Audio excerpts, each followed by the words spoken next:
আমরা লেখতে গেলেই একজনে বলে আপনি লেখছেন কেন, আরেকজনে বলে আপনি লেখছেন ভালো করছেন। এই যে এই যে একটা কষ্ট, এই যে একটা মানে চাপ, এই চাপটার মধ্যে দিয়ে আমরা যে আস্তে আস্তে এগিয়ে যাচ্ছি। এই ইনশাল্লাহ যেভাবে পারি আমরা ভারসাম্য রক্ষা করি, ইনশাল্লাহ রাজনৈতিক পরিস্থিতি অত বেশি ভালো না, যার কারণে তারপরেও আমরা আমাদের লেখা থামাই নিয়ে আমরা আমাদের কাজ একের পর এক চালাই যাচ্ছি। যে যাই হোক, আমরা ঐক্যবদ্ধভাবে থাকবো। আমরা এই যে শামীম ভাই সবসময় এই যে সাংগঠনিকভাবে এই অনলাইন প্রেস ক্লাবকে বিভিন্ন অনুষ্ঠান সবসময় আমাকে ইনশাল্লাহ স্মরণ করেন।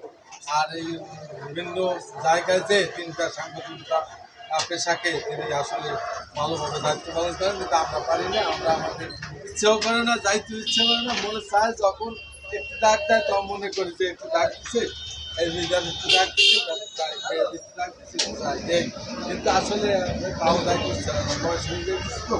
আর এখন আমাদের এই যে উপস্থিত হয়েছে আমাদের সুপার কাজের তো বসেছে, তাকেও ধন্যবাদ জানাচ্ছি অনলাইন থেকে। এখন আমাদের যার জন্য আজকের এই আয়োজন, তার কথা আমরা শুনবো। আজ মুলাদি অনলাইন প্রেস ক্লাব কর্তৃক আয়োজিত ইউনিয়ন সমিতির মুলাদি উপজেলা জাতীয় ইউনিয়ন সমিতির সাধারণ সম্পাদক মাওলানা মুফতি রফিকুল ইসলাম সংবর্ধনা অনুষ্ঠান। এই অনুষ্ঠানের উদ্দেশ্য মাওলানা রফিকুল ইসলামকে এই অনলাইন প্রেস ক্লাবের উপদেষ্টা হিসাবে আজকে আমরা সবাই গ্রহণ করব এবং আমাদের মাঝে আছেন আজকের এই অনলাইন প্রেস ক্লাবের সভাপতি আমার ছোট ভাই মোহাম্মদ ফিরুজদারি, তিনি আজকের সভার সভাপতি। আমার প্রথমেই স্মরণ করতে হয় আমার আর এক ছোট ভাই প্রায় মনির হোসেন রানী।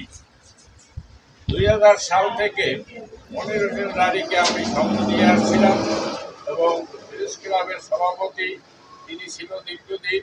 তার পাশাপাশি সর্বসময় সকাল বিকাল সবসময় থাকতেন এই মাওলানা রফিকুল ইসলাম।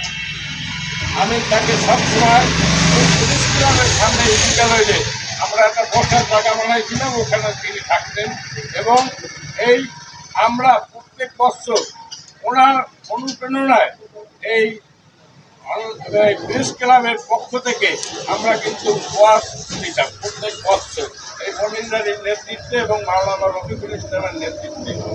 যাই হোক, আমি আজকে তার রুহের মাগফিরাত কামনা করছি। আর আমাদের মাঝে উপস্থিত আছেন আমাদের বিজ্ঞ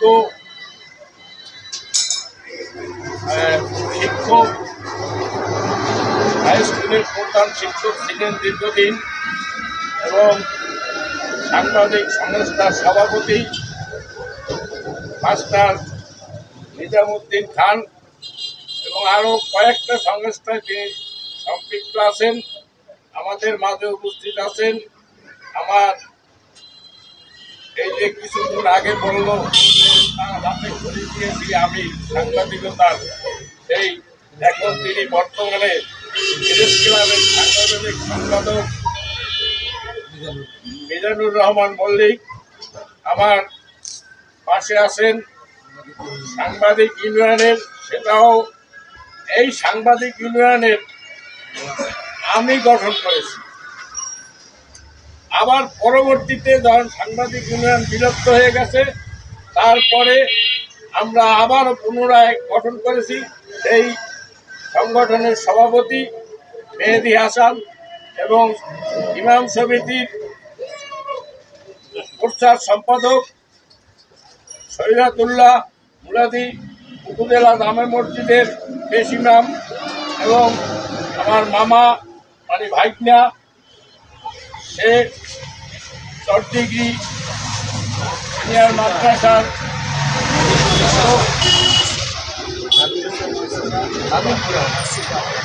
নাদিলপুর মাদ্রাসার সুপার এবং আমার আর এক নাতি আছে তিনি মাদ্রাসায় অধ্যয়ন করতে আছে। আমার আর এক ছোট ভাই আছে জাহিদ হোসেন, এবং আমার আর এক ছোট ভাই শামীম সর্দার, অনলাইন প্রেস ক্লাবের সাধারণ সম্পাদক। যাই হোক, আমরা এই সংগঠনটারে যাতে সবাই মিলে আমরা আরো জোরদার করতে পারি, এবং সাংবাদিক কিন্তু একজন ভালো কাজ, সমাজের খারাপ কাজগুলিকে তুলে ধরা এবং মন্দ কাজগুলিকে, ভালো কাজগুলিকেও তুলে ধরা এদের দায়িত্ব। প্রত্যেকটা সাংবাদিকের দায়িত্ব থাকবে কোথায় কি হচ্ছে না হচ্ছে এগুলি তুলে ধরা। ভালো এবং মন্দ দুটোটাই এদেরকে তুলে ধরতে হবে। এরা হলে গিয়া সর্বস্তরের কাঠালি কলা, মানে কোনো দল ভেদ নির্বিশেষে এদের কাজ। আমি ওই কাজে পেশা নিয়োজিত ছিলাম, এখন হয়তো আমরা বয়স হয়ে গেছে, তাই এই কাজ করি না। তবেই সাংবাদিকদের, সকল সাংবাদিকদের সাথে আমি সম্পৃক্ত আছি। আমি রিপোর্টার প্রেস ক্লাবের একসময় সদস্য ছিলাম, তারপরে আবার সেখান থেকে রিপোর্টার ইউনিটির সহসভাপতি, এখনো আছি সহসভাপতি, আবার এইটার উপদেষ্টা আছি। আমার মামাটা সেখানেও সম্পৃক্ত আছি, সব জায়গায় আছি ইনশাআল্লাহ।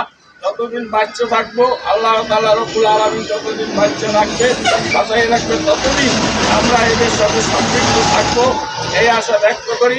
এবং আজকে আমার মামাকে, এই মামা সর্বস্তরে সব কাজে সকল সংগঠনের সাথে তিনি কিন্তু সম্পৃক্ত আছেন, তাকে উপস্থিত পাওয়া যায়। এবং তিনি একজন ওই মনির রানীর মতন এই পরোপকারী লোক, তাই তিনি আমাদের এই সংগঠনকে আরো ভালো পথে নেওয়ার জন্য, ভালোভাবে পরিচালনা করার জন্য, সৎভাবে পরিচালনা করার জন্য তাকে আজকে আমরা উপদেষ্টা করছি। মামায় বলছে যদি সেলিম শহীদার বলে তাইলে আমি ওখানের উপদেষ্টা হব। আমি আমার শামীম রানীরে বলছি যে আগে ফিরোজ রানী আমার সভাপতি, ফিরোজ রানীর সাথে আলোচনা করো। শামীম বলছে ফিরোজ রানীর সাথে আলোচনা করছি। আমি কই ঠিক আছে, তাহলে মামারে একটা সম্বর্ধনার ব্যবস্থা করিয়া সবার সাথে পরিচিত করিয়ে দাও। আজকে আমরা এখানে সবাই আছি, আমরা সব সংগঠনের লোকজন আছি। এই মামা পরিচিত হয়েছে, এবং মামায় যাতে আমাদের ক্লাবটা আর মামার দ্বারে আমাদের কিছু চাওয়া পাওয়া, তা তো আমি আগে একটা বলছি যে আমাদের দুটো আরো শেয়ার লাগবে। কারণ নির্বাচন করার প্রস্তুতি নিয়েছিলেন, নির্বাচন করার প্রস্তুতি নিয়েছিলেন যখন দেখছে যে ওই যে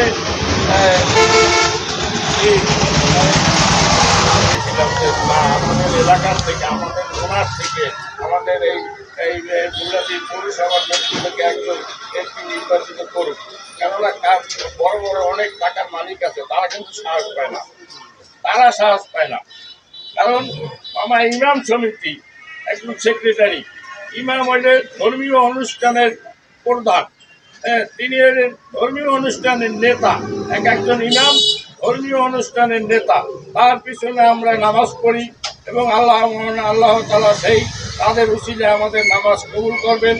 এবং সেই সংগঠনের সেক্রেটারি আমরা কিন্তু তিনি যে উন্নয়নের লোক, তিনি যে কতটুকু ভারমাত্রিক লোক, সেটা আমরা অনেকেই অনুভব করি না। আমরা মুসলিম হয়েও অনুভব করি না যে একজন ইমাম সমিতির একজন সেক্রেটারি, সভাপতি, একজন প্রচার সম্পাদক, যাই হোক তারা কত বড় একজন লোক। এইটা যা যেখানে মুসলিম কান্ট্রি, যেখানে আল্লাহ তাআলার আইন অনুযায়ী আমরা তাদেরকে নেতা মানতে বাধ্য। তাই আমি বেশি কথা বাড়াবো না, আজকে আমার এই পর্যন্তই আমার বক্তব্য শেষ করলাম। ফিরোজ রানী যাতে আগামীতে এই আমাদের সংগঠনের মধ্য দিয়া, এবং আমার এই ইমাম সমিতির মামা আছেন তার মধ্য দিয়াতে, তার সহযোগিতায় যেন আবার সামনের দিকে আগায় যাইতে পারে, এই ব্যবস্থা করার জন্য আমি সবার কাছে অনুরোধ রাখবো। কারণ তিনি কিন্তু